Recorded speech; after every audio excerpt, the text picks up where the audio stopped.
very good morning to you, our listener, and I welcome you to today's edition of the People's Debate program on Pan-African Radio.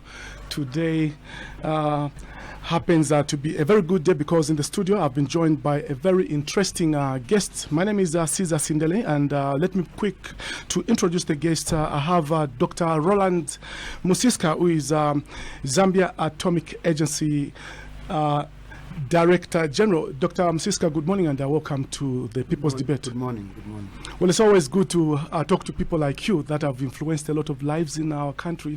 How is your morning so far?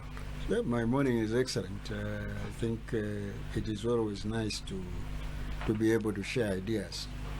Right, that's our studio guest, Dr. Roland Musiska, Director General of Zamatop, which is Zambia Atomic Energy. And today we take a critical look at Zambia's plans for nuclear energy, which is a very ambitious plan, and I know everybody's talking about this. But before we get into the nitty-gritties of the interview today, Dr. Musiska, we are just coming from celebrating Christmas. You know, Christians in Zambia joined the rest of the world in celebrating the birth of Jesus Christ. How did you celebrate yourself with your family? Well, I spent my time reflecting on the fact that the King of the universe was born out of a teenager girl for the sake of my life. And I can tell you there is no greater friend I've had.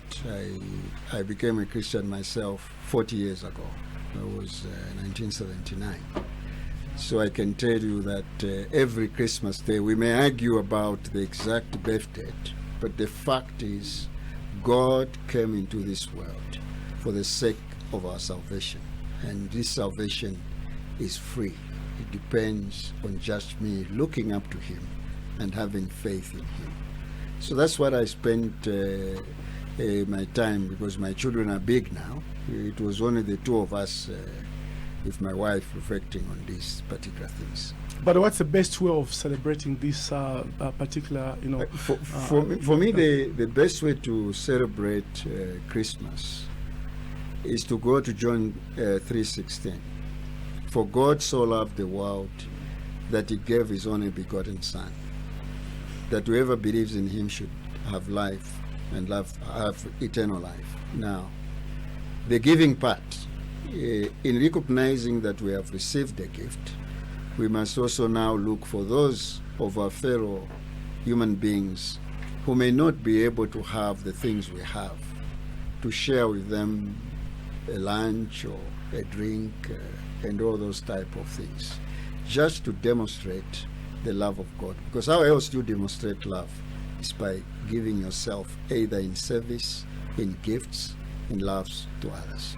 That's right. I just wanted to introduce you first before I introduce myself. It's always a tradition for broadcasters to introduce themselves, whether they go on radio every day. But I wanted to introduce you first because I thought you are very important and on this particular platform. I'm Cesar Sindele, and of course we have Dr. Roland Musiska, Zamatom Director General. We are discussing Zambia's ambitious plans for nuclear energy. And like ever, before you'll be participating on the program, our dear listener, by calling us on the direct studio lines 0950650916, as well as 0974760894 for your question to the guest, or clarification, or simply expression of a view on the particular topic that we have today. To be quick off the mark, Dr. Musiska, the word nuclear, each time I hear about that, I always think of war or superpowers, or maybe eradication of man by man through some nuclear weapons.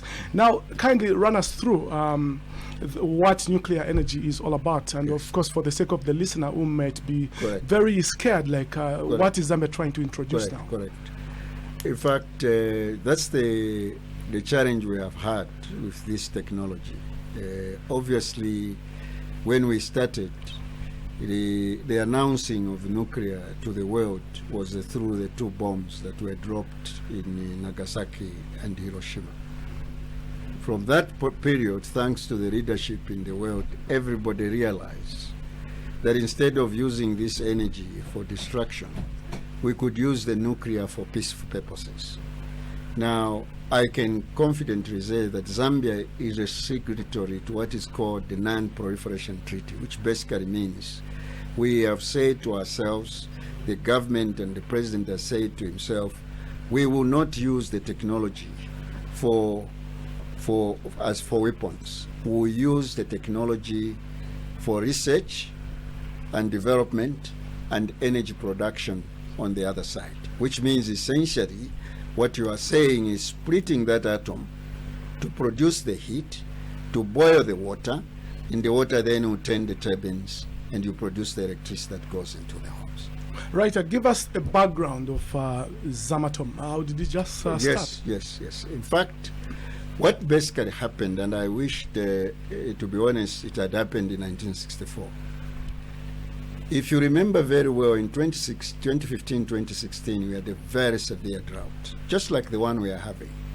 Now, what people don't realize is because of that severe drought, our GDP growth dropped by 40%, which means dropped from something like 7 to 3%. Now I'm being told it's dropped even further because of the drought. But what is even more important is the fact that we spent during those 2 years, just in importation of electricity, $439 million. Now, that's a lot of money for a country like ours. That's just direct imports.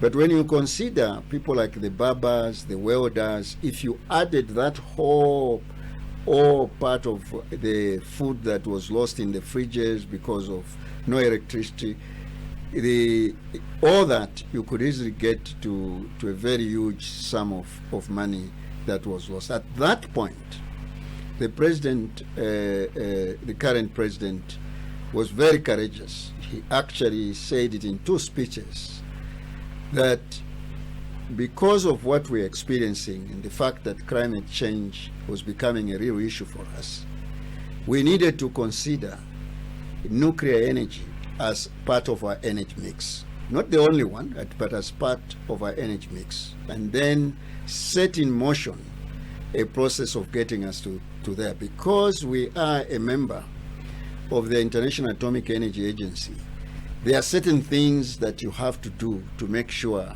that that is accepted. We needed to change our laws. We needed to ratify certain protocols so that we actually get to move. And that's when the president also felt it wise, and the cabinet, that we needed an apex organization whose job and responsibility would be to make all these preparatory requirements, including human resources development, regulatory change, ensuring that our regulator, the one that regulates us, is actually doing a good job. So as I'm speaking now, what we've been able to do is a number of things. We have developed a 200 years plan for the nuclear power plant, because that's how long you have to think about it. We've also been able, working with our colleagues in the Ministry of Energy, been able to position exactly at what point does this nuclear power come to play.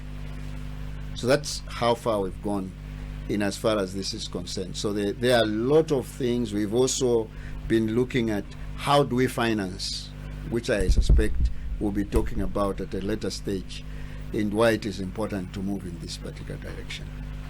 Do we have countries in Africa that have taken the same path? Yes, where you can say yes. In fact, initially, the only current country which had the nuclear power plant, as would have been expected, was South Africa, the Korenberg plant. But as I'm speaking now, the Egyptian government, with the help of the Russian government, are going to put in place 4 units of nuclear power, which is about 4,800 megawatts. 4. And then Tunisia, about 2. There are a lot of countries planning.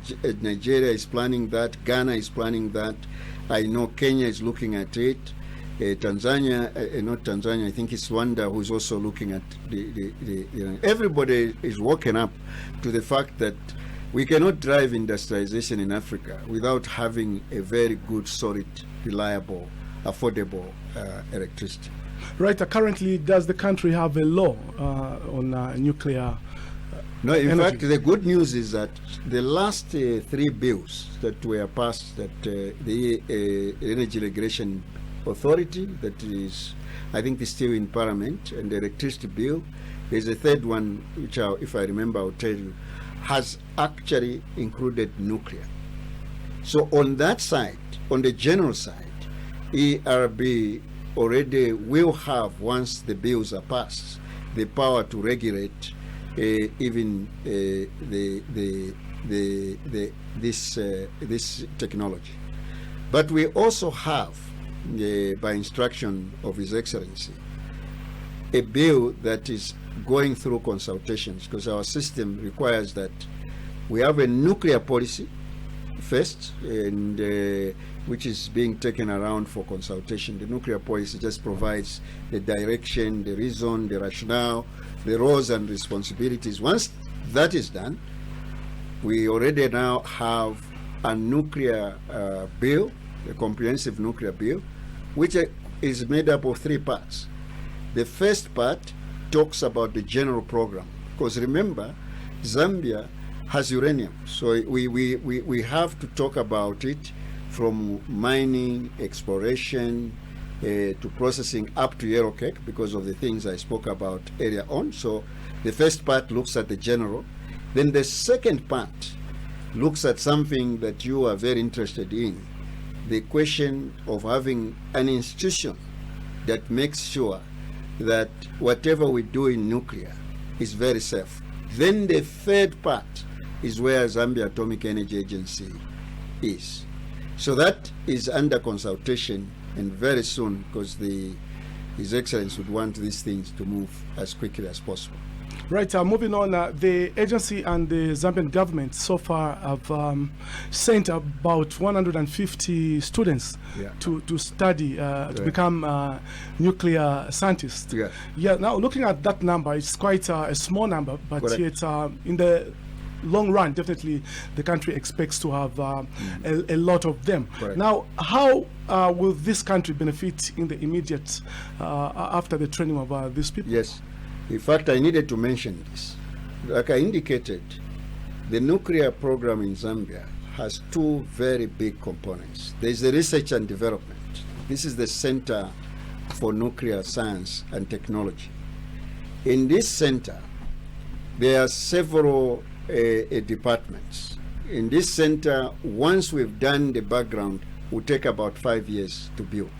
Now, this is just to give you a few of some of the things to be of immediate benefit. If you look at our 7th National Development Plan, we have said we want to get more from agriculture. We want diversification. But remember, we are only 17 million. So if we overproduce, we have to find somewhere to sell. Now, this technology will help us be able to kill the germs, so that even the things, when they are transported there, we do not get in trouble. Secondly, the technology would also help us to change for example, I'll give you a very good example. You know, we have a lot of mango, but have you ever wondered why our mango is not sold anywhere? The reason is that it has too much fiber. And with this technology, you can mutate that mango, make sure that it has less fiber, so that we can sell that mango. With this technology, we are able to do that. With this technology, this is the research part, we are able to produce chips with silicon doping, chips for your cell phones, for your Rifts, for your cameras, and Zambia for electric cars. Because if you really think about it, everything you need in an electric car is available in Zambia, including copper, which is about 72% of what is needed. The facility will also start to produce cancer drugs, which for the moment we buy from outside or send people to be treated outside. So you can see that even in the immediate, there are a lot of, and then something that for me is very exciting.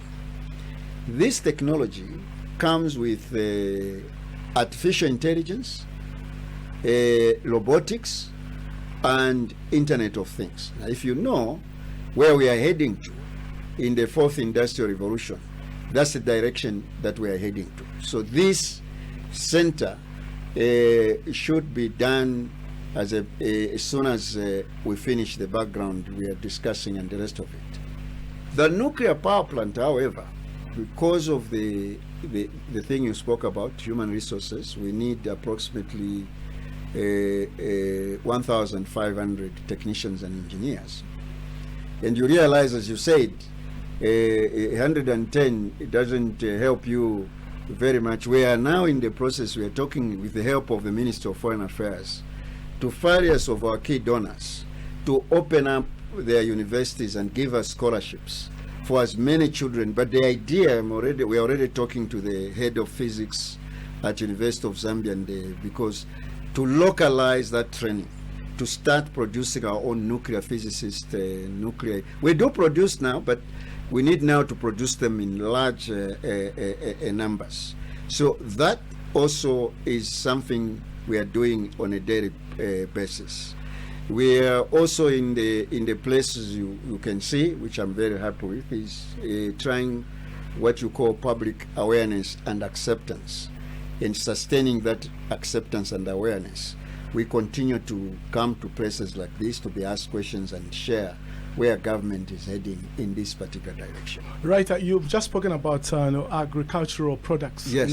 Most of the modern economies they refuse our exports as Zambia because obviously they are not well processed. One of the products is honey, yes, which they say contains some harmful particles. Now, how are you working with the farmers in the country? Have you communicated this yes, important the message? In fact, I can tell you that as part of building the business case for the center, because we have decided from the very beginning that the center must pay for itself.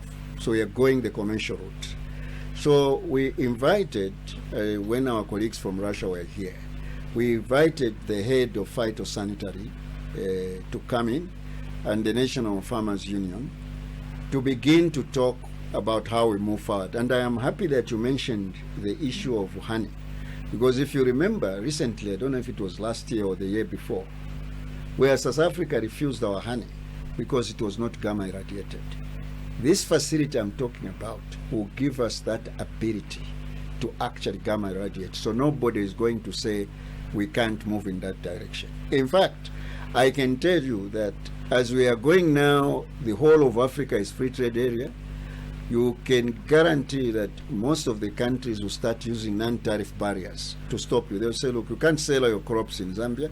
They have not been gamma irradiated. Then you lose the market.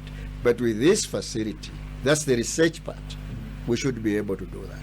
So we know that about 40% of our agricultural products annually go to waste. Yes. Yeah, now, is it a good development to the Yes, the because country? with this technology, because remember what is causing this? It's the insects that are damaging our harvest. When you use this technology and pass the rays through it, it will kill all the insects. So you can imagine if I reduce my losses from 30% to 10%, just to give you how big that figure is.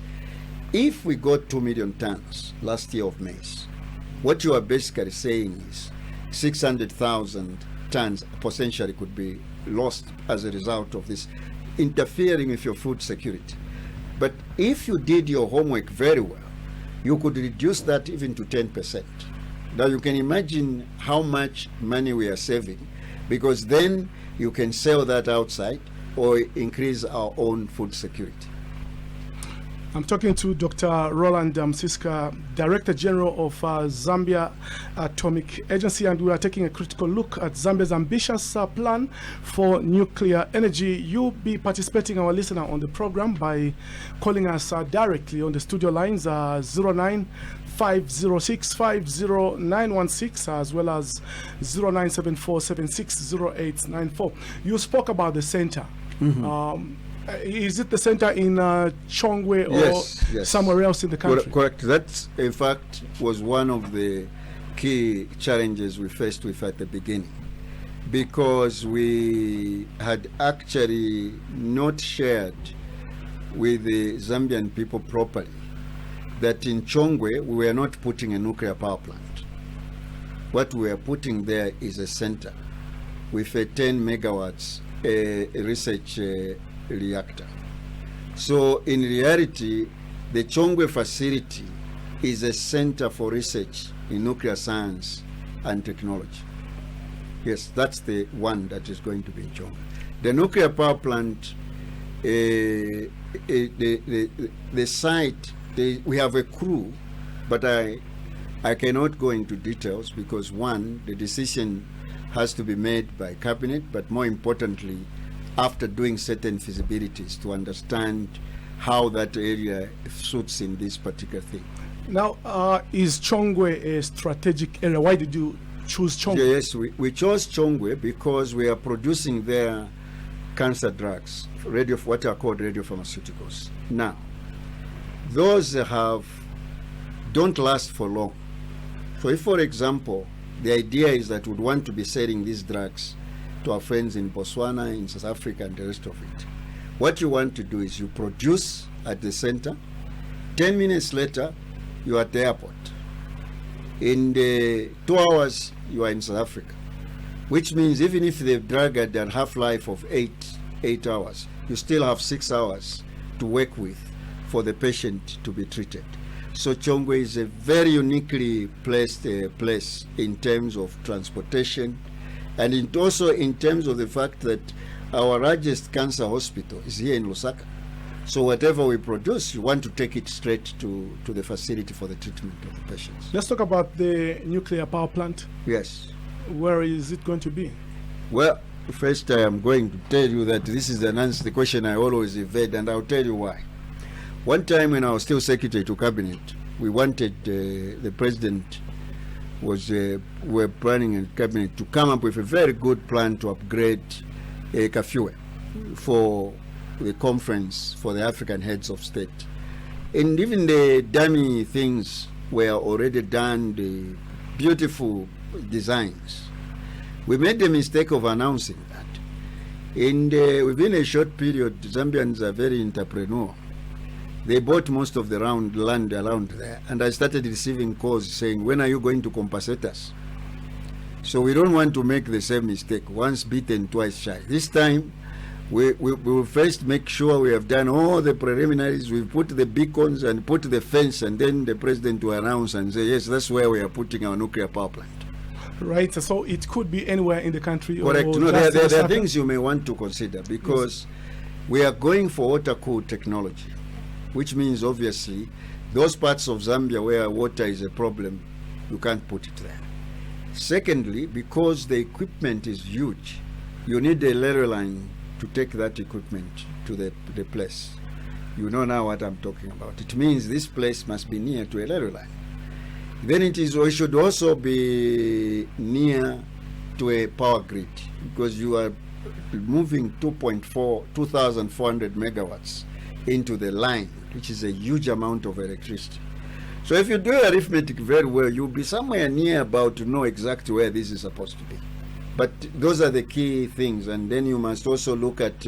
I'm very bad with arithmetic. I would need your help. Well, no, I told you. The reason I cannot tell you specifically that it is in Zimba or Petauke is because when I do that, people are going to buy land. And then they will ask for compensation when our time to build that facility comes. You're getting the point. I'm trying to protect the Zambians from ourselves, basically. Now, can you shed light on challenges that you anticipate once the power plant is erected? No, in fact, let's start with now, because this is not cheap technology. The research center, for example, you'll probably be talking about $250 million. That's not a small amount of money. The nuclear power plant, one unit, is about 4.6 to about $8 billion. Okay? Now, if you're talking about two, you are basically talking about 9.2 to $16 billion. So one of the challenges we are faced with is to come up with a model of financing this facility without incapacitating our economy. Because at the current moment, our GDP is somewhere about $28 billion. So if you knock out that amount I'm talking about, you may not be able to go for. So with my colleagues, we've been working on a financing model that looks at how can we get the private sector attracted, either a PPP model, which means a private-public partnership, or one where you just tell people, right, this is a public-private partnership, but you build, own, and operate. We are only interested in electricity and the taxes. That's all. The other one, if it's an equity model, it means we are going to get taxes and dividends.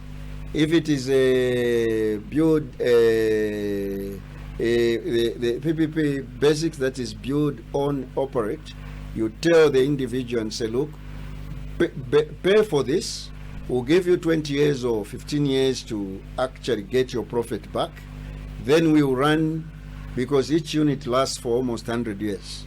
So we'll run the rest of the remaining time as our property.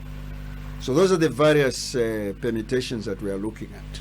But in able to do that, you have to look at our investment laws. You have to look at our nuclear law, the question you asked. You have to look at what is the reference plant. What plant have we chosen to be our reference plant in terms of. Then you have to look at your the way you determine your tariff structure, your electricity law, which is just being debated now, and then you look at potential offtake agreements or shareholding agreements. Then you can come up with a contract around those parameters. So this is in fact why we've been saying that in order to do all these things, we probably need a minimum of 10 to 15 years. Yeah, and the reason is very, very simple.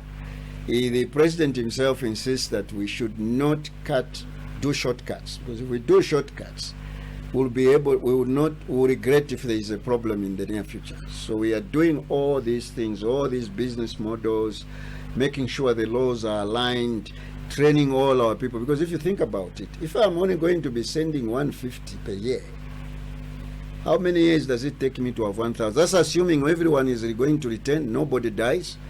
It will take me 10 years. Or nobody gets married and stays wherever they have gone for training, because that's also a risk you're coming up with. So basically, we can do it much faster. I know there are colleagues who have said, oh, look, we have such a challenge with electricity. Why can't we do it? We can do it much faster. But it means that everything that we have to do, changing the laws, changing the institutions, and everything must be done in a very compressed manner. I don't think it's impossible. It can be done.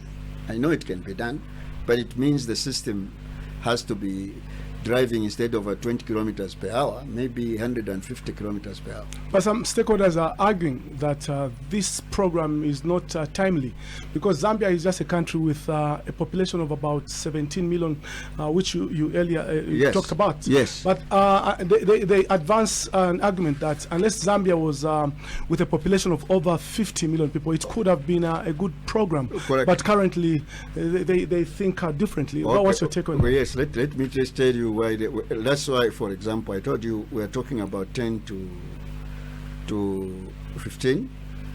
What is 10 to 15? It's about 2040. Okay? Our current estimate for the population of Zambia for 2030 is at 23.6 million. 2060 is at 56.8 million. Are you getting the point? Because I can tell you, at independence we were 3 million. 50 years later, our population had grown to what? To 15 million, which means it grew by a factor of 5. So if we argue and say, well, let's see, the next 50 years, which will be 2064, let's now say, okay, our Zambia women are getting educated, their men are getting educated, so the fertility rate drops to 3 to 4. Okay, by a factor of 3 to 4. Do you know what that is? 4, it means will be 60 million. If it is 3, it means will be 45 million. Now, What you are not being taught, whoever is saying that, do you know what is our current coverage for electricity in Zambia? The average one is at 31, is it 4%, if I remember? Yeah. The urban is in the 60s. The rural areas is in the in a single digit. So about talking about an average. Now, in reality, which means the majority of Zambians do not have electricity. And what is even more, let me just, because I think this is not just an issue of looking at population. Let me tell you something that is very critical. How are you going to attract industries in Zambia when you don't have energy? Because the maximum we can have with hydro is 6,000. Already we are 2,900. Now, even if you said, let's bring in all the variable renewables, we can only do 15% because of the nature of the current grid. This is not a smart grid, it's an analog grid. What is that? 15% of 2,900 is 415 megawatts. Now, let me tell you, what if we were to increase our electricity so that every Zambian, as we put in Vision 2030, was to get the electricity, how much we need. Our estimates, when we calculated the last time for 2030, is at 27,477 megawatts. Remove the 6,000 for hydro. It means you still have 21,000 megawatts of electricity. In fact, this program, as far as I'm concerned, this is why I give a lot of credit to the current president, should have been started in 1964. By now, we should have had 10 or so of these units.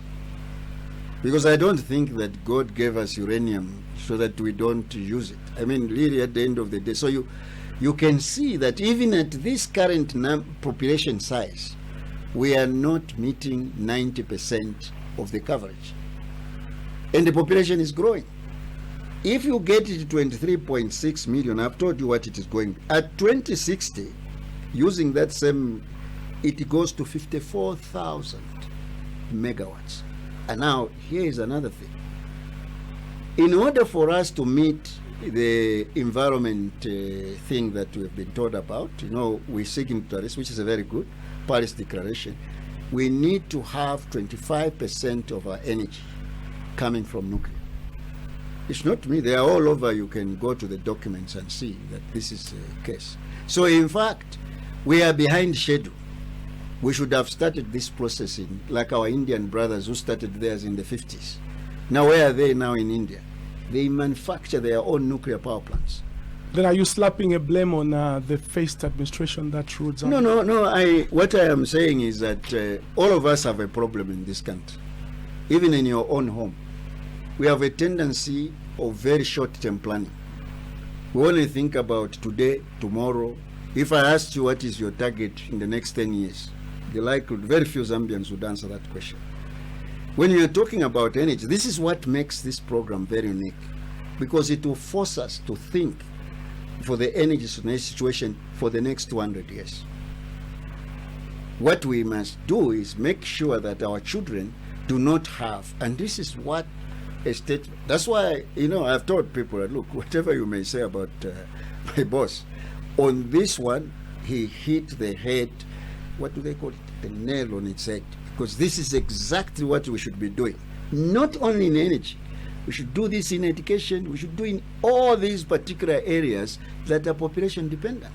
Because otherwise, why are we having the crisis now? Last time, you remember, I came here, we couldn't have this broadcast because we were road shedding. Do you know how much the economy is shrinking because of lack of energy? I know for a fact there's an economic zone at the airport there. 200 companies were supposed to come in, but they can't come in because of the shortage of electricity. Now, how are you going to create jobs if you can't bring the private sector in? What are the private sector looking for? They are looking for a reliable, affordable electricity. So for me, it's not a blame game, but to say, look, for me, history is only good to the extent that it helps us plan for a better future. Or to use George Satayana's words, He who does not learn from history is bound to repeat it. So if we keep on saying, no, we can't do this, our children should come and do it, they'll start looking back and say, but what kind of madmen and women were here who could not see that the future was coming towards us? Because look at the numbers. 27,000 megawatts is what you need in 2030 to have a proper coverage. If every Zambian was to use, let me just give you an example so that you see how stark this reality is. If you to take the population of the US and the amount of electricity one person uses per year is 1,207 about megawatt per hour.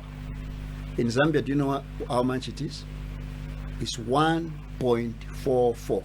That is using the numbers of 2018. Do you know what that means? Because your energy use is also correlated to human development. In the meantime, because of the low use of electricity, what is happening? Who is benefiting the most to this load shedding? Malasha. What does Malasha mean? Cut more trees. What does cut more tree means? More climate change. So you see, you create a vicious cycle that makes the whole country not resilient because we have created a situation for ourselves. So for me, when I say we should have started in 1964, I'm just saying we should have been saying to ourselves, we are 3 million now. What will we be in 2064? I can give you, there are countries, I think it's China, that have a planning framework of 1,000 years, then 100 years. That's the way you plan. You know, Zambia is a Christian country. Some people believe Jesus is coming soon, so there's no need to prepare for the future. Let me tell you. That's a very misguided, and I'll tell you why. The Lord Jesus Christ said, "Occupy till I come." He didn't say destroy yourself till I come. What does occupy till I come mean? I have to link it up with another verse, John 10:10, which says, the enemy comes to steal, to kill, and destroy. Now, if you look at the current economy, because of the load shedding, businesses are being killed, businesses are being destroyed. What did the Lord Jesus Christ come for? I came that you may have abundant life. So you can't tell me that load shedding is abundant life. You can't tell me that having a no job is abundant life. You cannot. That's a misconstrued. In fact, because Jesus is coming, if you are a believer, you ought to work hard. Because let me tell you the way I understand the Bible. When the Lord comes on the day of judgment, he will not only judge us that we are waiting for him. He will ask, you, mister, I gave you so many talents. What did you use them for? Some will say, I buried in the ground. You stupid servant, out. Some will say I multiplied, then the Lord says I'll take you somewhere. So in reality, what does abundance life mean? For me, abundance life means everybody has water, everybody has electricity, everybody has proper meals, everybody. Structural poverty is not part of God's plan. In the Garden of Eden, there was no structural poverty. It was sin that brought the case. And our job as believers is to reverse the case using the knowledge that God has given us, using working with the Holy Spirit to bring into place strategies, positions. That's why I'm so excited about this, because for me, I am very happy about this program, because God is an intergenerational God. The God of Abraham, Isaac, Jacob. This is a 200 years project, 4 generations. Now, in the aspect of development, implementation, how will this program work, or strike a balance that every Zambian, both in the rural area and urban area, benefits? Because mostly the people in the upcountry are sidelined, they are shunted aside, they do not benefit from most developmental programs that the government rolls out. Correct, but you see, this is also why it is important that I share with you what I think, not what I think, what government is doing in the whole area of energy. So that when you see it in context, you will realize, I'm looking at my notes to avoid miscommunications. let me say this. When you look at what PF as a government has been doing from 2011 to date, there are short-term things, that is 0 to 5 years. What is this? Demand and supply management. What do I mean? For the demand side, in this period, the government encourages people to buy LED lights, low-use energy, and if you've noticed, we have now streets that are solar, we have robots that are solar, we have geysers that are solar, and what people don't notice, in every one of the budgets we have had, there's always been a removal of taxes on this. Okay, that's one of the things.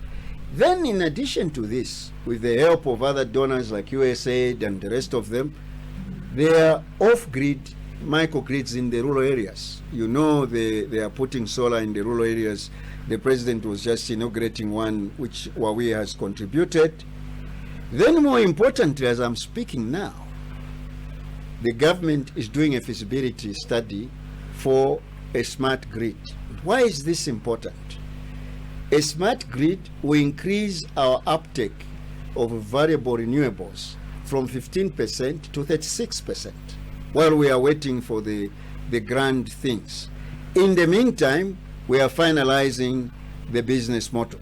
In the short term, once the smart grid is in place, it means now suddenly you can input in a lot more solar and the rest of the things. In the long term, which we have put between 12 to 100 years, the first 2 units of nuclear are in place. When you see it in that particular context, then you understand, because if you look carefully, you will discover that from about, if I remember very well as a small boy, the last time we had very serious investment in energy was with Inego project, I think in the 70s, 78 or somewhere about that. This time, you've talked about Kafueloa, you've heard about Batoka. All these are attempts on the part of government. If you ask, why is there being such a problem on the generation side, apart from the other policy measures which government is correcting? The tariffs. The private sector will not invest in a country where they believe they will not make money. Oh, please, let's be very serious. GE, all these big companies are not the UN. They are not philanthropic organizations. So when they get to a country, they will invest for a return on investment. They need to make profit. But government has to balance the win-win arrangement. That's why those bills are going to. Now, when you see it in that context, you begin to see that if we are going to increase the coverage of electricity in the country, because it's lowest in the rural areas, we have to increase our grid penetration and off-grid solutions, which the Rural Electrification Authority is basically doing with some of the donors. Although, to be honest, I would prefer that they were more ambitious in terms of what they did, but that's a discussion for another day. But what you think about the position of ZESCO in this regard, where if you succeed with the program, should ZESCO continue existing, or the country come up with another parastatal? No. You see, the point is this, that let me just explain how this works. The nuclear power plant is like a hydro station. Our job as Zamatom is to do the negotiations and make sure all the technical things are done. But the owners and operators of this, if it is by government, the government invests in this, it's Ministry of Energy. So Ministry of Energy, with our help and the regulator, will have to determine whether ZESCO is given this new plant or it totally becomes an independent plant, because if ZESCO is at 2.9, in this plant is at 2.4. You can already see that it's a huge, and the dynamics are huge. In fact, we have already started talking to our colleagues in Ministry of Energy to start preparing themselves in terms of owner-operator. And our job is to provide the guidelines on a lot of these particular things. So I would not discuss ZESCO reform in this context. My colleagues and I are very, very focused. If we can get to deliver those 2 units, first to the center and the 2 units, then I can go and rest at my farm and say I contributed to the development of the country. Now, following the head of state's directive regarding nuclear energy, what strategy has government so far put in place to ensure that this program runs smoothly? Good. There are several things that government has done. The one most important one is the thing I talked about, the developing of a 200 years plan. That's critical, because if you do not plan, you plan to fail. Number 2, the most important thing are people. I already told you that construction requires about 3,000. Operations requires about 1,500. We need to get our human resources going. So in collaboration with the Russian government, we have sent those children to average 18, 19, so that even when they come back, they still have a long life to live. Then, as I indicated, we are talking to other donors to help us with training. The other thing that we are doing, which is very important, because we joined IAEA in 1969, there are protocols that we need to ratify, protocols that we need to make sure have been passed through the relevant clarification. The other one is the bill. Actually, the nuclear policy. The nuclear policy is already complete. It's just that we are doing our final internal, consultation, and then also, of course, there will be that external component. Then the comprehensive nuclear bill, the one that I spoke about.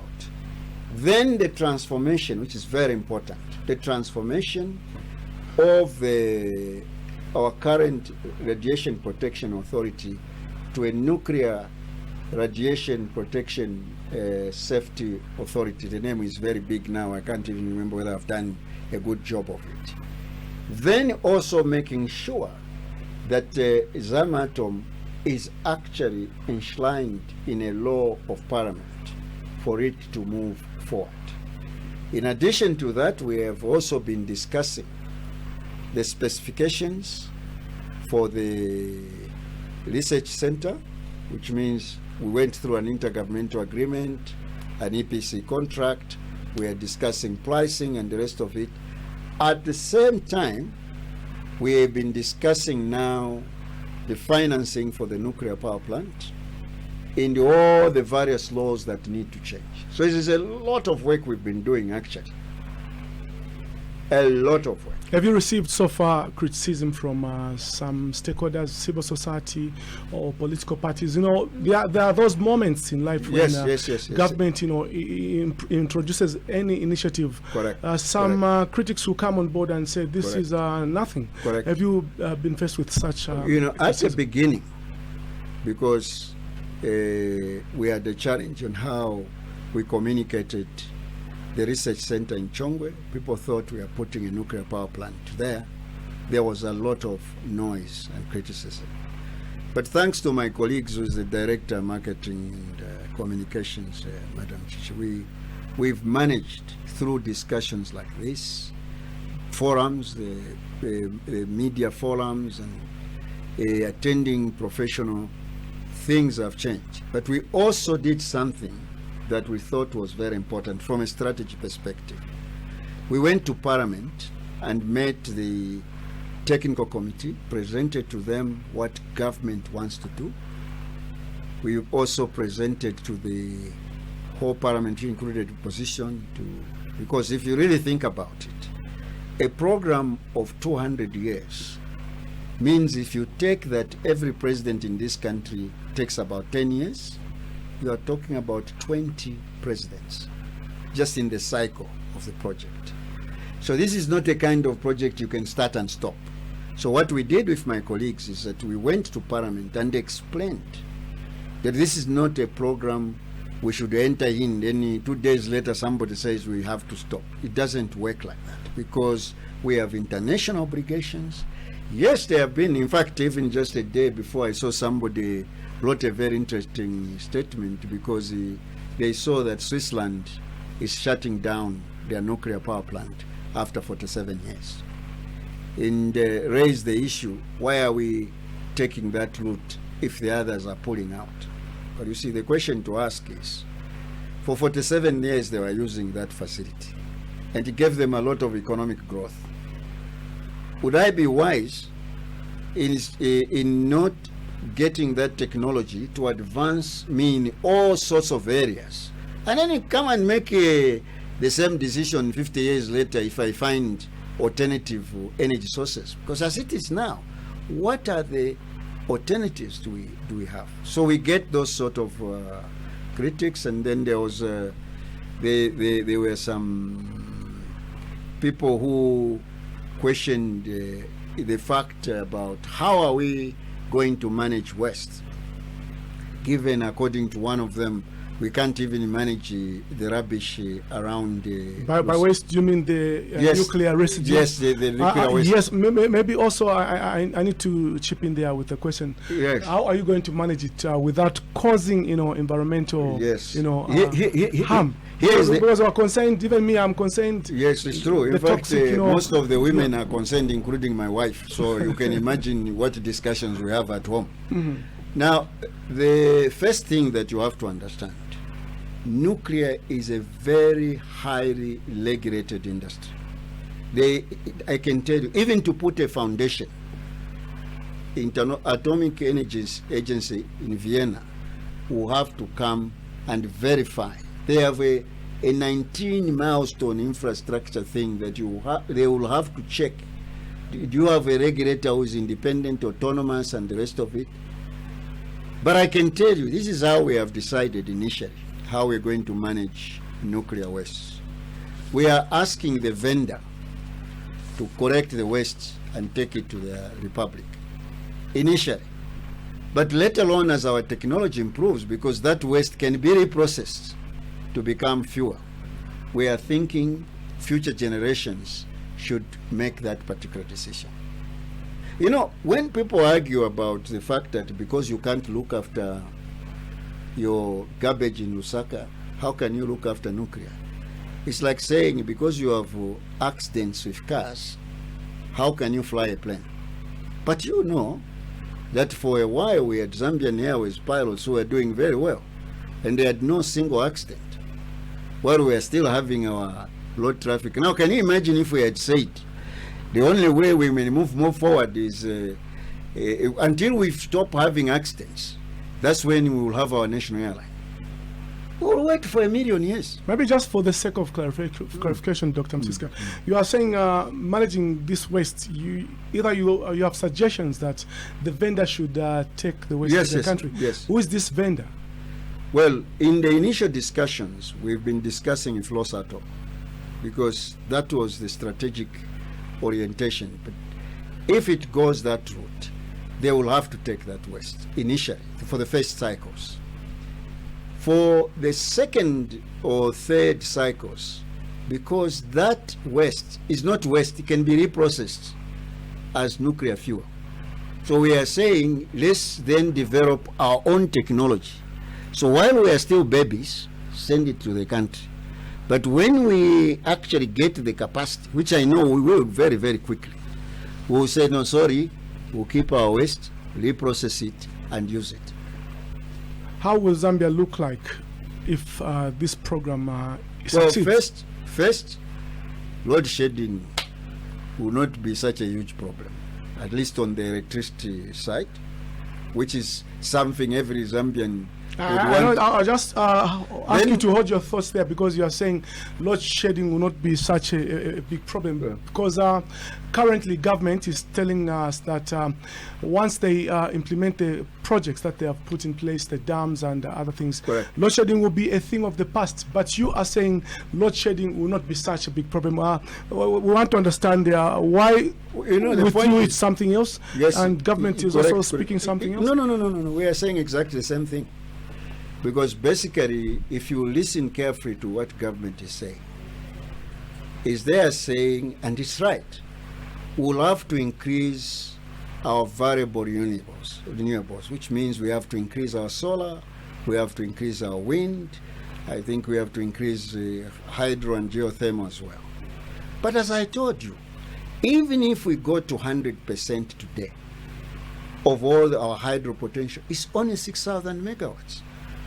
And if you check, if we are to get to the average per capita use of energy under the population's estimates we've been given for 2030, we need 27,000. But you know also, to get to use more of solar and all these variable renewable energies, you know what you need to do? You need to increase your base load. Your base load are electricity like hydro that is stable and nuclear. Because adding nuclear to this increases our potential of putting in more variables. Because remember what government is saying is that in the short to medium term, we'll solve these problems with all these activities. But are we going to stop having children? No, our population is growing. So it means that in 2060, for example, will be 56.8 million estimated. Could be more, could be 60 million, could be 70 million. In Lusaka alone could be 15 million, which is the current population you are struggling with for the whole country. Are you getting my point? So there is no contradiction between what I am saying and what the government is. After all, we are a government department. So we are basically saying government has three orientations. There's the short term, which is what they are telling you now. Then there's the medium term, which is making sure the smart grid is in place, and then you increase your renewables. Then there's the long term, which you and me may not even benefit because it is coming in the future. That's where nuclear comes in. Now, can you imagine if we had done that in 1964? What it means is, if you take it 10 to 15 years, 10 plus 19, in 1974, we could have started building our first nuclear power plant. Then every 5 years, we could have kept on increasing, a combination of huge nuclear power, smaller modules, and moving forward. That, to me, is the way I understand the Minister of Energy's pronouncement, the President's pronouncement. If you do not put a time frame to it, you will accuse them in 2060. But you told us that there will be no more load shedding, when in fact they are putting things in a very, very clear packaged manner. You're talking of population booming Yes. going forward. But this is the advent of terminal illness and lifespan has declined. People are dying at very tender ages. Why? How can the population boost to such? In fact, you are I think you need help in the population dynamics area. Let me tell you, at the moment, if you talk to my colleagues in the Ministry of Finance and Health, they will tell you that we are moving away from the high burden of infectious diseases to degenerative disorders, heart diseases and all this. But what is it telling you? It tells you that Zambians are living longer. Because, I mean, look at it. What it tried to reduce our life expectancy at birth was HIV. But now you know that with ARVs, we've almost, if you ask our Ministry of Health colleagues, we're almost zero in mother-to-child transmission. People are living 20 years. I know children who were born with HIV who are in their 20s now. So in reality, boss, if you are thinking we are going to die off, you've gotten it completely wrong. You just go to the maternity ward if you want to get my perspective correct. But I can tell you that the disease burden is already showing that we are living much longer than we used to live. Currently, the country is highly indebted. Let's talk about your budget for you to roll out this program. I know you need quite a lot of money, yes. Colossal sums. How much is your budget, and where is this money coming from? Good. My colleagues and I understand the dilemma our treasury has, and we've talked to our colleagues in finance, I've even had the opportunity of talking to the Minister of Finance. Now remember, the construction of the first nuclear plant is in 10 to 15 years from now. Okay? Now, generally, if you look at our economy, my view, maybe I'm an optimist, is that after we have paid the Eurobond, this economy will not be constrained as it is at the moment. Okay? So you cannot transplant the current challenges to the future. That's one way of looking at it. But even when, sir, we look at that, this is how we have approached this. These are the options that we have. The first option is a good concessional loan for the NPP. If we found that, that's very good. But we are constrained by our current credit rating. So what is the best possible options going forward? It's a build PPP, build, own, operate is one regime, which means we go out in the market, we speak to the likes of Losatom, EDF, GE, people who have done these things and say, look, as Zambia, we need 27,000 megawatts. We have our neighbors. Remember also Zambia, the beauty is that we have 8 countries around us. 8 countries around us. And we have interconnectors. So we can sell some of that electricity to our neighbors. An off-take agreement, we've already started through Foreign Affairs to start those discussions with our neighbors. In fact, I was talking to a PS from one of our neighboring countries who are interested because they also want to have secure electricity. You know, if I have an off-take agreement inside the country, outside, it's as good as a check. All right? That's one other option. The other option is basically to say, all right, we want this purely run as a private sector initiative. So what will government do?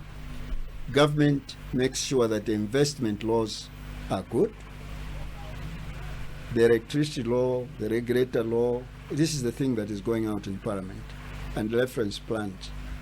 Those laws are put, you create an enabling environment to bring those huge partners to come in and sell their electricity. And because we are connected to people outside, even if Zambians refuse to buy that electricity, the neighbors will buy it. DRC, for example, one consultant was telling me, needs at the moment 1,000 megawatts. So if I generate 2.4 megawatts, 2,400 megawatts, and I sold 1,000 megawatts, do you know how much foreign exchange I'm generating? We could easily become, because of the export of electricity, easily become the main income earner. And with all the reforms going on in the electricity sector at the moment, I am a perennial optimist. I'm convinced. Get the laws right. For example, I can tell you why I'm so confident. One of the countries which has the largest nuclear power plant, can you guess what the country is? It's the US. And most of those countries, those plants, are run by the private sector, not government. So the question is, and we have even asked our friends from the US to help us to look at what is it that they did to make sure that the big players in this field got interested in the field. I am convinced we can do that. We can, yes, we can, to use Obama's terminology. Now, you've talked of 10 years, okay, right? In an event that government changes after 10 years. In Zambia, we have seen there's a rap sheet to changing, or abandoning programs, which were started by a previous administration. How do you have any forebodings that this project... No, but that's in fact why we were advised by government itself, the current government, to make sure that when we are explaining everybody understands this is a 200 years plan. Once you start building, especially once you've commissioned it, you can't just walk in there and switch it off. That has been made clear. The good news is that in my interaction at Parliament with the technical committee, with my colleagues, and the members of Parliament from both parties, from the parties and independents, everybody understands how serious this energy problem is. Not a single one of them, unless they said it when I was there, then I was not there, my colleagues were there, they can testify. Not a single one of the members of Parliament raised the idea that we should not do it. The only thing they said, which I remember very well, especially our mothers, the female members of Parliament, and I'm seeing this everywhere, was please make sure that this technology is safe for us. We don't want to have the accidents that have happened elsewhere. And because that was also the instruction I received from the president, which was basically that whatever you do, no shortcuts. Make sure we stick to best practice. Because we can compress the time and do, and then there's a danger in the future. And which things I am also concerned about. So apart from the fact that the president is concerned that we should have safety, the president cabinet says safety first, the parliament is saying safety first, the professionals we have talked to safety first, and we ourselves inside Zamatom are saying safety first. So in reality, we are all singing from the same hymn sheet. So clearly, this is why it is so important, programs like this, where every Zambian must know that once we have started, we cannot start pedaling backwards and going backwards and hoping that's the best way to resolve our problems. Let me say something else that is also important in addition. Every development effort, you must take what are called calculated risks, which means you look at the international best practice. I can give you, for example, you know that France, almost 80% of its electricity is from nuclear. Have you ever heard of an accident in nuclear in France? No. What is it that they have been doing? They have stuck to their protocols and standards. Hungary, 56% of their electricity is from nuclear. Have they had any serious accident to talk about? If there was, the whole world would know about it. The Fukushimas, the Chernobyls, and Long Island. There's nothing you can hide in this industry. It's very, very highly regulated. So if France has managed to maintain and produce electricity regularly for their nuclear power plants for over 75% of their electricity provision, and they have had no accidents, why are people not talking about the French experience? Are we saying we can't learn from the French? And it's like what I was told, sorry to go around about, because this I hear a lot. I was in UNAIDS and we were discussing bringing ARVs to Africa. And somebody stands up and says, you know, Africans don't keep time, so they will not manage taking ARVs. I said, well, they will not keep time if their life is not involved. And as it is, people are taking ARVs properly, and people, you cannot even tell who is HIV infected and who is not. What has happened? People change. So the culture that we need to inculcate, and that's why I like this technology, it will force a change in the mindset, in the way we look at time, in the way we look at quality assurance, in the way we look at safety. So if there is anything else that this technology is going to do, is to push us up. So I can't say we have to change this at 10, and then it says Zambian time, I come at 12. This industry does not permit this type of arrangement. It's like planes. Have you ever seen Zambian time at the international airport? We know when we do Zambian time, because you know that if you go late at international airport, the captain is going to leave you. They don't wait there. But we do Zambian time if it's opening it's at a wedding, because you know they'll wait for me, whatever I do. Let's talk about this law. In let's say 2 to 3 years' time, can we have it enacted, or In we fact, need it like today? if I can, in fact, I can tell you from the president's perspective, this law was supposed to have been passed this year. That's how urgent he took it. Because remember, you cannot have standards of safety and protocols and protections without a law. So the discussions we are having internally is to say, look, we had even gone to Parliament to talk about this, to say, look, let's accelerate this so that we can build a firm foundation for institutions, the laws and the regulations that are required to run this program. You are listening to the People's Debate. The numbers you can call us on now are 0950-650916 and 0974760894. In the studio, my guest is Dr. Roland Musiska, who is Director General of Zambia Atomic Agency.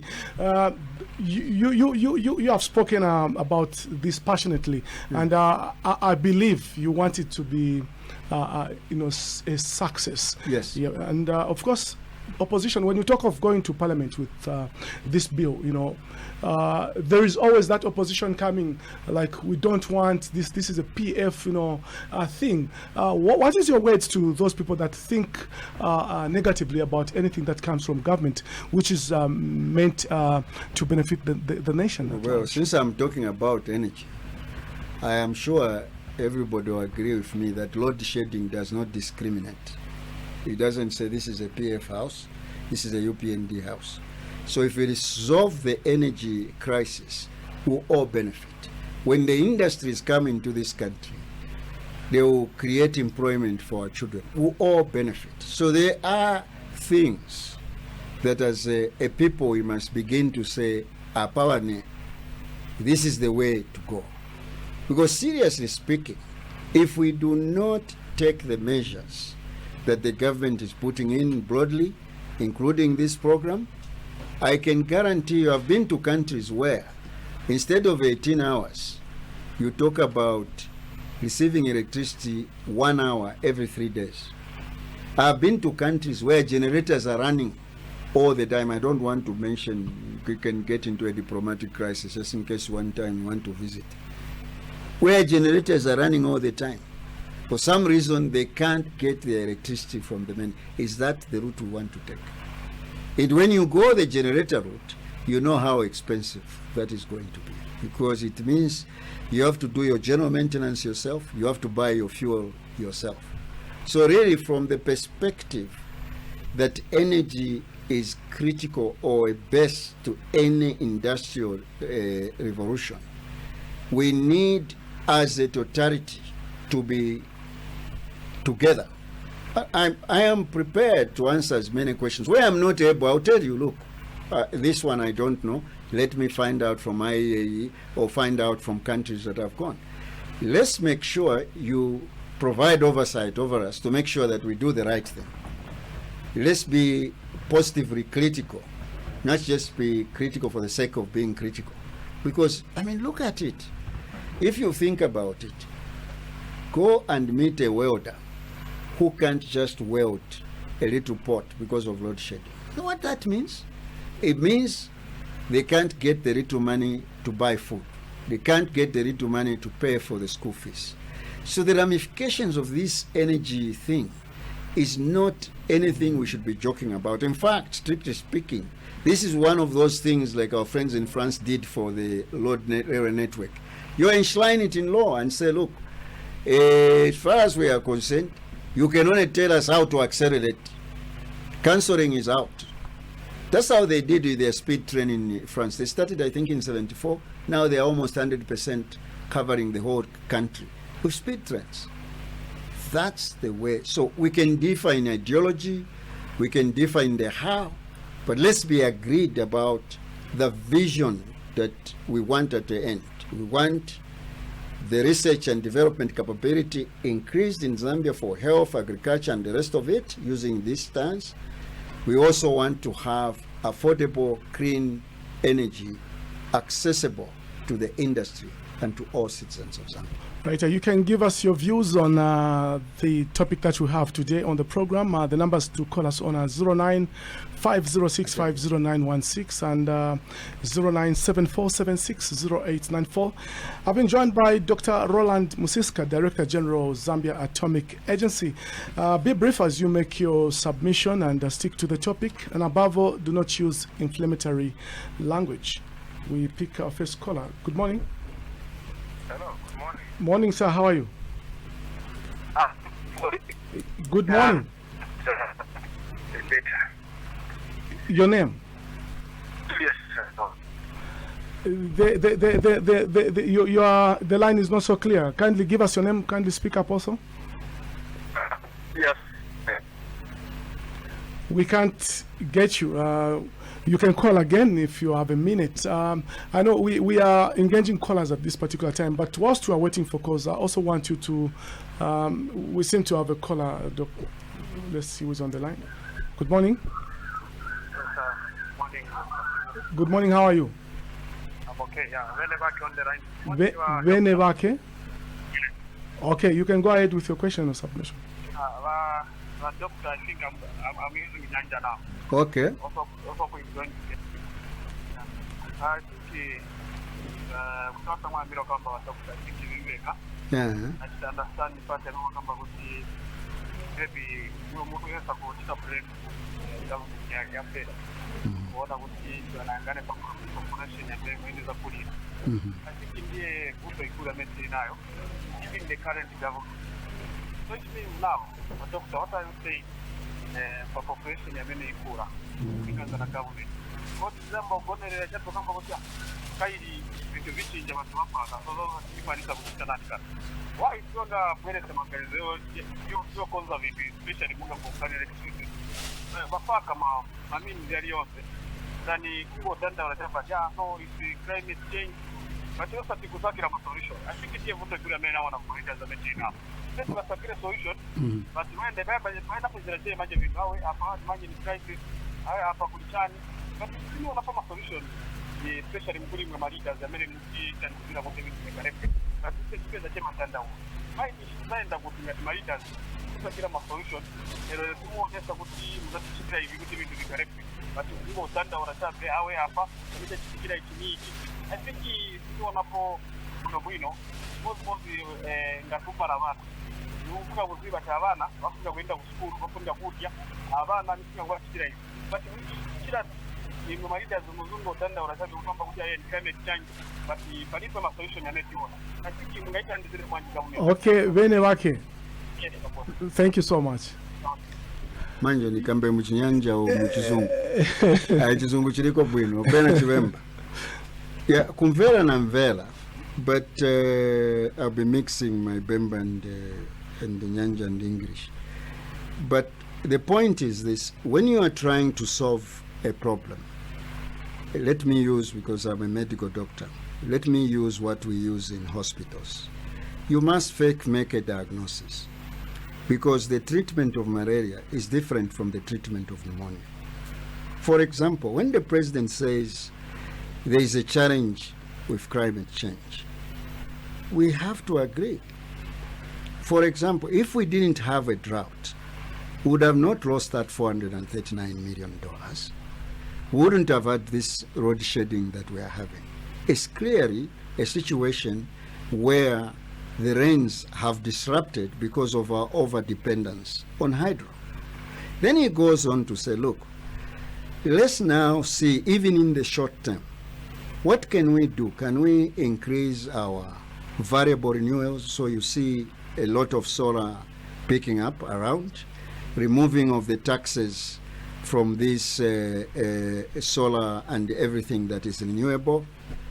And then he says, you see, these are all short-term measures. In the long run, let's now also include nuclear as part of the energy mix. But as we are doing this, let's also make sure that our tariff structure is in such a way that it enables outside investors to come in and help. He's made the diagnosis. He proposes the solutions. So it's up to us, all of us as Zambians now, to say, okay, yes, on the nuclear, we see where it is going. On the variable renewables, this is what we see. For example, what stops us moving forward saying all the new towns now, the geysers should be solar, the lighting in the house should be solar, except for the key components. That's what should not be solar. So we could have a lot more of off-grid solutions, because in the end, what you are interested in, then we may also want to look at how do we clean up the dirty core that we have to make it clean. Remember, the president would not want to go back on his word because he's a signatory to the Paris Agreement on climate change. In the meantime, as I'm speaking now, there is in the Ministry of National Planning and Development a climate change secretariat, which is looking at how do we make our economy resilient to the events. For example, that's why this research and development is very important. What we need to do going forward is to develop a lot more drought-resistant crops and quick maturing crops. With this technology, we should be able to do that. So the reason why you hear us talking about climate change is you must start with the diagnosis. Because if I give you a cure for malaria when you have pneumonia, you will still die. If I say, for example, and say, okay, we are going to depend even more on hydro, it means though I'm talking about climate change, I have not yet internalized the consequences of what I'm dealing with.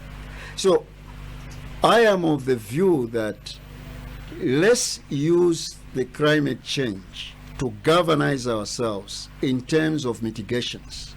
Both even at your household level, why are you not shifting to solar? For example, is it the cost? If it is the cost, already the government has removed the taxes for importation so as to reduce the cost. But if still that is still a problem, is there something else we can do? Is this an area we should be thinking about subsidies? But you know what subsidies can do. We have a FISIP challenge because you try to subsidize and help the agriculture sector. What do you end up with? Very, very serious logistical challenges which are creating challenges for us. So for me, please let's understand each other in terms of diagnosis. What is the problem? Once we've understood the problem, let's talk about how can we resolve this problem. Then let's talk like when you go to treatment for review. How do we see whether we are meeting what we thought we were going to be able to meet? That's the way that I would look at it. It's not an escape route. It is trying to make, because let's just imagine for a few seconds that we didn't have a drought in 2015, 2016. We didn't have a drought last year. This economy would probably have still been growing at 7%, maybe it would have even gone to 10%. What would that have meant? It would have meant even our debt challenge, we are having a debt sustainability challenge because your debt sustainability is calculated on the basis of your GDP. So if your GDP is growing very rapidly, even if you borrow, it may not put you in distress. But in this case, you want to borrow for infrastructure. Then you have a situation where electricity is constructing your GDP. You get constrained within the system. In saying this, I am not trying to oversimplify this problem. There are other challenges, there are other things we can do, but I think it is important. If there's anything every Zambian must understand, is climate change is real. And we need to start growing our trees, keeping our trees, or else we are going to have serious challenges as far as electricity is concerned. And then when you take it through, you have a challenge. Well, let's pick another call. Good morning. What is Muchwani? How are you? How are you, sir? Wonderful. 1 Triple H calling you within Lusaka, Zambia. Triple H. That man, good morning. No, Triple H. Yes. Let us be very, friendly. His name is Dr. Msiska, not that man. Can you address him by his name? How are you with Mr. Caesar? Good morning, doctor. Good morning, sir. Wonderful. What is tazoona nchakuti pamene bakambira badokita abo bakamba bwino banje problem emene tinayo mu Zambia ni mozi solution tiribe bangakambe leaders amene balimo aba solution balibe example nani badokita sure mungaenda ogula malaiti of South Africa a 1 month sure ndama zambiri mulibe somchoni azima cabinet ministers bakankana na president wafunika kujua ati Wazambia ni bavutika ikagure mandrama zambiri yonse mu South Africa for 1 month.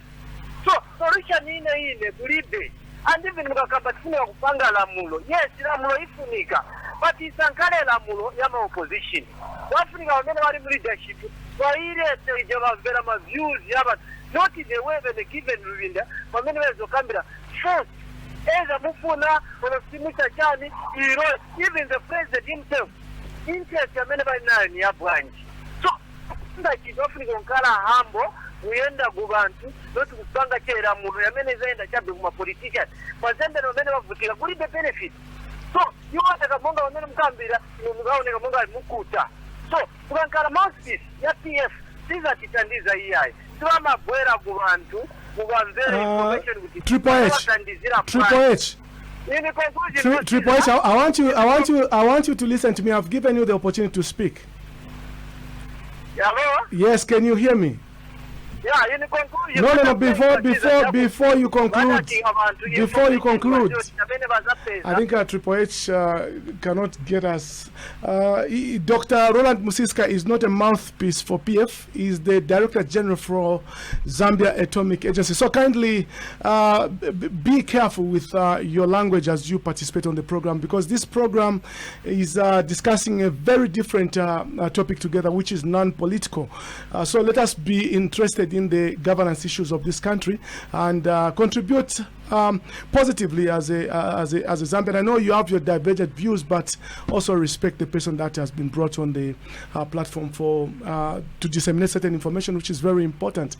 But I know Triple H was talking about consensus. Was there consensus? Did you involve other stakeholders when coming up with this particular agency and program? No, the point is this, that clearly you can see a very challenging contradiction in the... I wish I could meet this man on a one-on-one, because clearly there's a lot of mixing of things. You are discussing an energy problem.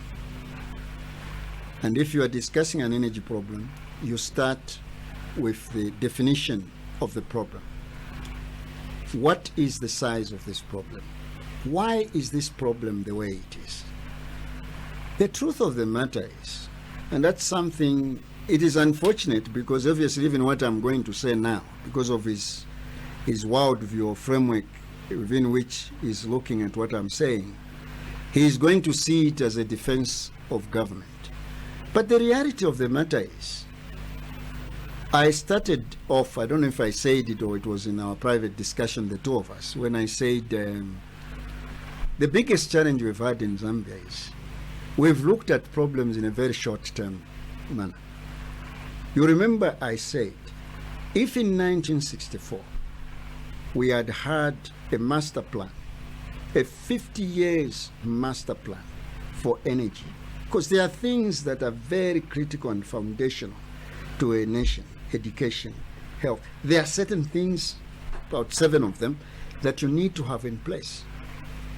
And we followed it up. Because why did I give India as an example? In 1952, they had completely nothing. As I am speaking now, India produces its own research reactors.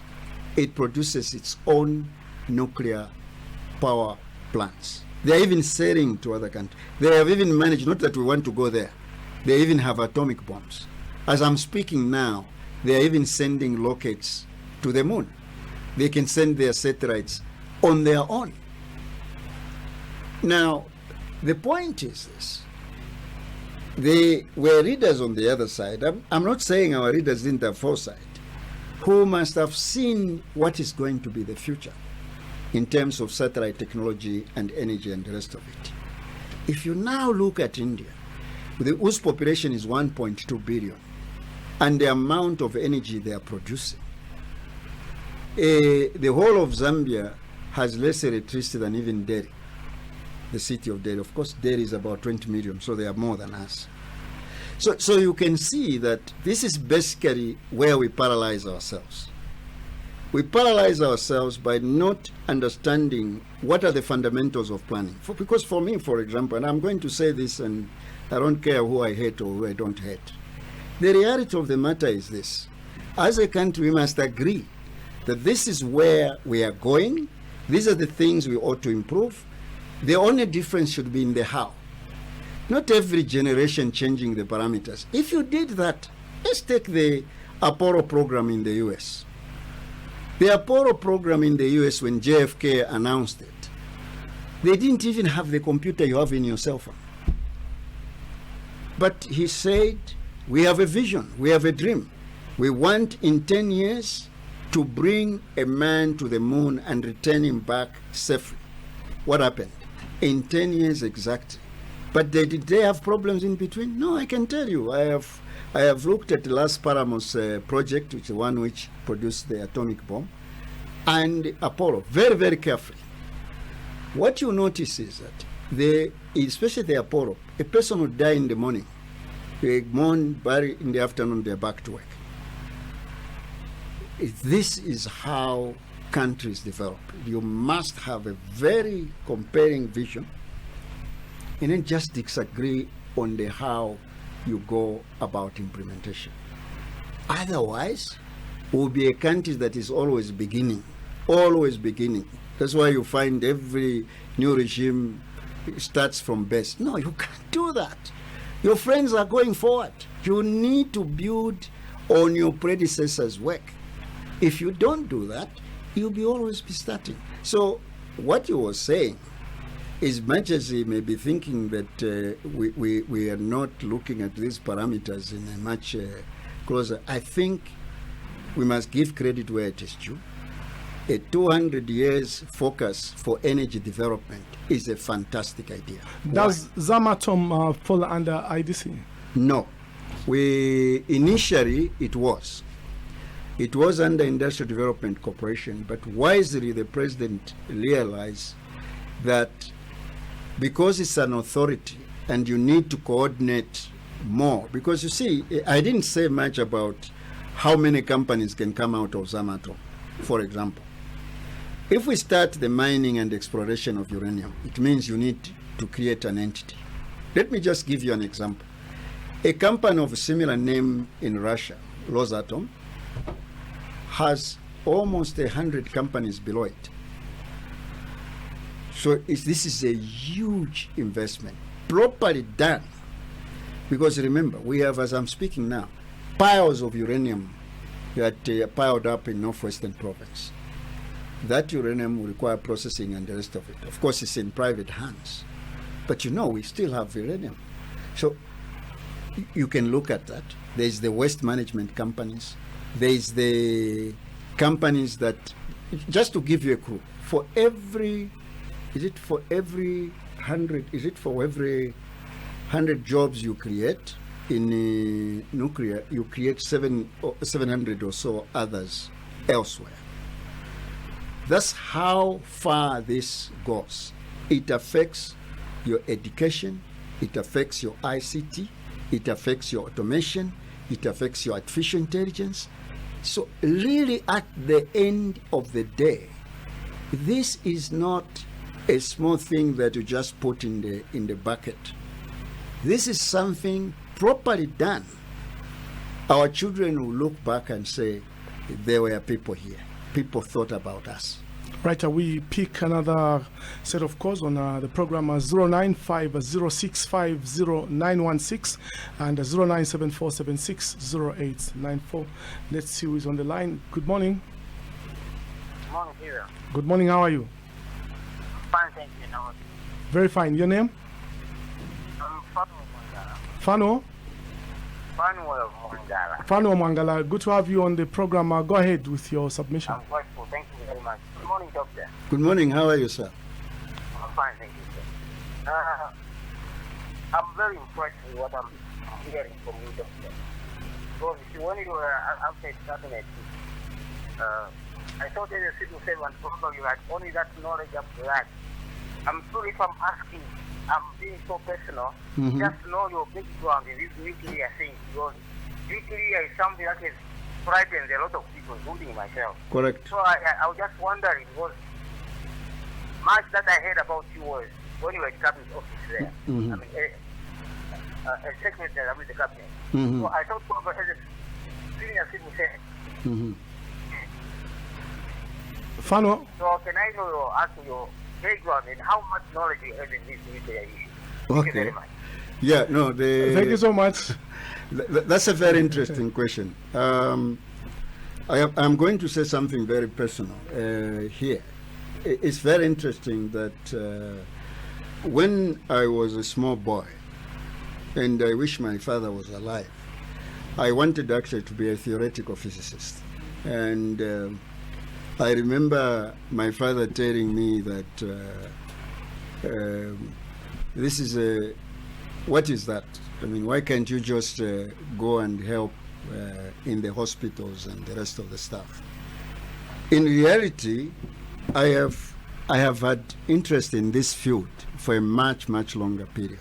Not that I have acquired academic qualifications in this field, but I have spent a lot of time studying, reading, and all the rest of it. The likes of the Einsteins are characters that I find very interesting. And so from that particular perspective, I do have a certain core sets of competences that makes it possible. But that notwithstanding, I have very, very competent nuclear engineers in Zamato. So on the technical side, I'm backed up with a lot of things. Because in reality, if you really think about it, my position is a strategic position. And what do I mean by that? My job is to bring these very technical people and get them to focus on those strategic issues of implementation. So it must be clear to me what comes first, what comes next, what are the key projects we are dealing with, who is more competent, where do we need to get more support to allow us to move in this particular activity. So clearly, if you were to talk about myself, which I find very difficult to do, my areas of strength have always been in systems thinking, strategic thinking, and the use of organizational methodologies in terms of learning. How do organizations learn? Why do organizations fail to implement what they intend to implement? So in reality, apart from my own scientific background, which is natural sciences, biology, human biology, then I did my full 7 years medical training. Then I went for postgraduate in the Netherlands.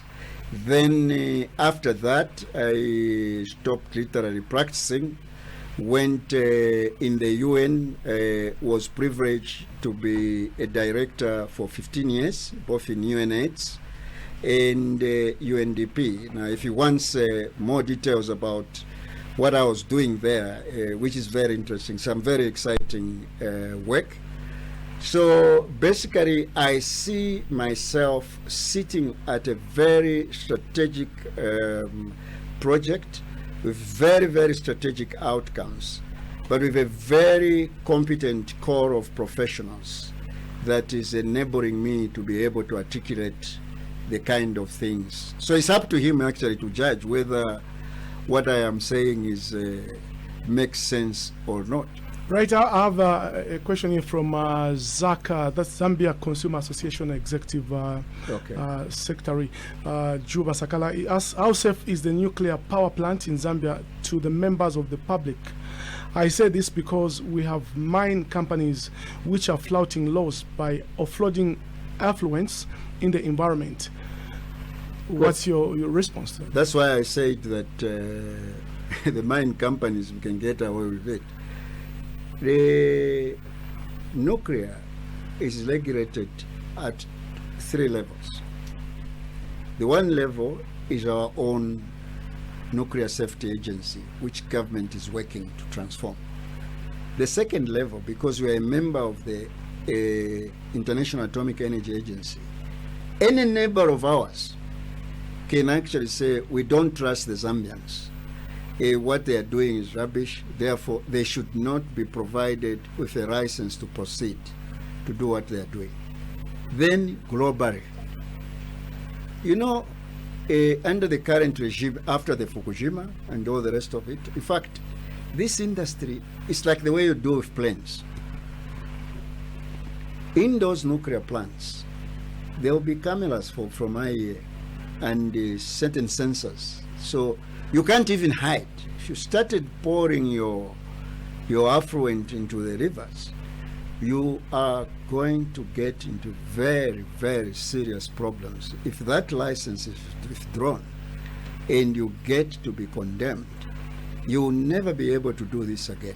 So it's a very highly regulated. It's like, you see, let me put it this way. Zambia Airways, for the years it was running, had literally no serious accidents. Do you know why? They were not only regulated by the local regulator, but they were regulated by the ICAOs and the rather international, which will check. Even the Boeing who gives them that plane will be checking also to make sure that they are not doing funny things. They are making sure that the planes are maintained in the sense that they should be able to know which parts are supposed to be replaced. So this industry is so highly regulated, and that's why it is taking us 10 to 15 years to put in place the sort of things we need to put in place. If it wasn't highly regulated, I would have just gone to negotiate and we start building the nuclear power plants. But I can tell you, if I even went to a company like EDF and said, let's start building, even if we had all the money, they'll say, wait. Where is the IAEA this? And because they don't want to be condemned. That's how serious. Just to give you an example, a few weeks ago, Russia had 2 of their nuclear plants malfunction. They immediately had to announce to the world that we have a malfunctioning situation here. And then, of course, it arrests everybody. And it's on a nuclear where we have to sign that when we have a problem, anybody can come in to help. So which means if the Americans, by their satellite, discover that there is strange heat coming out of our plant or something is coming out of our plant, they can actually send their people to come and, because that's the way this industry is regulated. That's what even makes it very expensive. Do we have enough uranium to run us through up to the 200 years you're talking about? With more than that. Where is it found in the country? Oh, it is almost everywhere. I'm told part of it is in Siavonga, part of it is being mined together with the copper. That's why they have a pile-up. I'm told the pile-up they have in Rumwana will take 10 years to process. That's just how much it is. Because remember, a pirate of this much can get a small district receive electricity for a year. That's how much when you split that uranium. So that's what even makes this industry very interesting. The price of uranium as a fuel itself is not very expensive. That's why very few people are mining it anyway. In fact, even IAEA has a bank just in case there is a problem where you can get if there is an emergency. But Zambia has quite a lot. In fact, I can tell you, I was reading somewhere, I think in 1957 or 53, an American company got 150 kg of uranium from Zambia. In fact, there is a story, I don't know how true it is, that when they were deciding which uranium to use to bomb Nagasaki or Hiroshima, remember, it was DRC or Zambia. So you can see that this is not something we've known now. I'm told where Kariba Dam is going this side, there is also still a lot of uranium in that area. Now, maybe when we have gone on before our posterity, don't you think the future generations may decide to start, to embark on a very commercial business, exporting maybe bombs or other things to other parts of the world? Would that may be interesting? Let me tell you how difficult it is. was first, there are only 5 countries in the world, I think, the Security Council members that are allowed to process that uranium to weapon-grade uranium. So who are you going to sell it to? That's why you see that everyone who has made nuclear bombs outside that group of 5 can only use it for themselves. They can't sell it out. This is an area where there are too many policemen. And we have signed a non-proliferation treaty for peaceful use of nuclear. They would have to go and change all those particular, and I can tell you it's not going to be, and it's not even worth it. I mean, why have a bomb that is going to, in the end, actually somebody told me that if we were to explode all the nuclear bombs we have, we can wipe all of ourselves, including the one who sent the bombs in the first place. So what is the point? That's one of those ridiculous things that human beings do. Only God can understand this sort of behavior. But really, at the end of the day, our finding on this one, I commend the first generation of leadership. They did the right thing to get into the IAEA in 1969. They did the right thing to sign the Non-Proliferation Treaty because it gives us the freedom to work. Dr. Msiska, it's been a pleasure talking to you. Thank you very much. Well, thank you so much for finding time, and of course, looking forward for more engagements on this particular energy issue. We need to embrace it as a nation. Yes. I can't agree with you more. Again, thank you very much for giving us this. You'll be surprised that I learn a lot more from these engagements than just reading and talking to other people in the field. Because then you get to a place to begin to understand of the pain and the difficulties people are having in understanding a complex subject. You probably have noticed that in this interview I was not very technical. I didn't talk about protons, I didn't talk about all those strange things, because I realized at the end that we're just making life difficult for ourselves. Let's simplify things and be able, in fact, somebody asked me one time, what is atom in Nyanja? I'm still waiting for somebody to help me with that particular thing. We are talking to our colleagues in the Ministry of Traditional Affairs, Chiefs and Traditional Affairs, to see how we can make the language simpler. But again, thank you very much. Yeah, I give you an opportunity to just deliver a New Year message. I know we are very soon going to be in the year 2020. Yes, this one I didn't prepare for. So this is what I have to say. For being, okay, let me start where I should start. You know, the Chinese, the word for crisis is very close to the word for opportunity. And they translate it to mean every crisis presents an opportunity. As we head into 2021, and I'm sure there are many crises that we are going through as Zambians.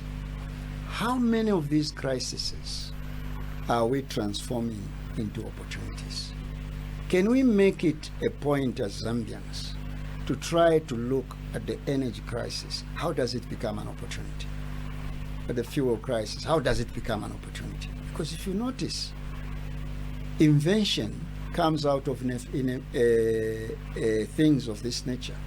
When you have difficulties, that's when you innovate. In fact, for me, I've seen it in my life. I learn more from my failures than my successes. So in reality, how can we as Zambians together, going forward, turn all the crises that we have in this land into opportunities? If that becomes our orientation, even the way we speak will change. Why am I so optimistic about this? Because I'm certain about one thing, especially for a nation that calls itself a Christian nation. God is outside time. And because he's outside time, he is able to enable us to resolve. He's not malicious like us, puts us in situations we cannot solve. That's why I was telling somebody that, look, can you see how good God was? He only gave us 6,000 megawatts for hydroelectricity because he had already given us uranium. So if we had known that before we finish this 6,000 megawatts, let's make sure that our uranium is already being used for energy. Fantastic. This time, what would we have been talking about? People would have been coming to Zambia to learn how did we get to this place, such a small country. So that, for me, is the message to every Zambian that, yes, you may have crisis at individual level, crisis at family level, crisis at, but let's learn from the Chinese and transform each of these crises into an opportunity. Thank you so much, and I wish to thank everyone for listening to the program and for calling. My name is Caesar Sindele. So this will do for today's edition of the People's Debate. Join me on Monday at the same time, 10:15 through to 12, with another interesting studio guest. I wish you a very good afternoon. That was the People's Debate.